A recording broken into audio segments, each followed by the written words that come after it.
Our today's problem is कि write a C language program to print the number from 0 to 10 by using for loop. So let's start. Hash include studio.h int main bracket open int में हम लेके I एक number, ठीक है. So for I is equal to 0 and I is less than equal to 10 and I plus plus.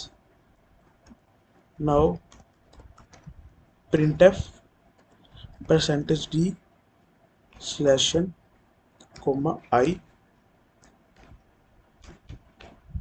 Now return 0. So now let's run.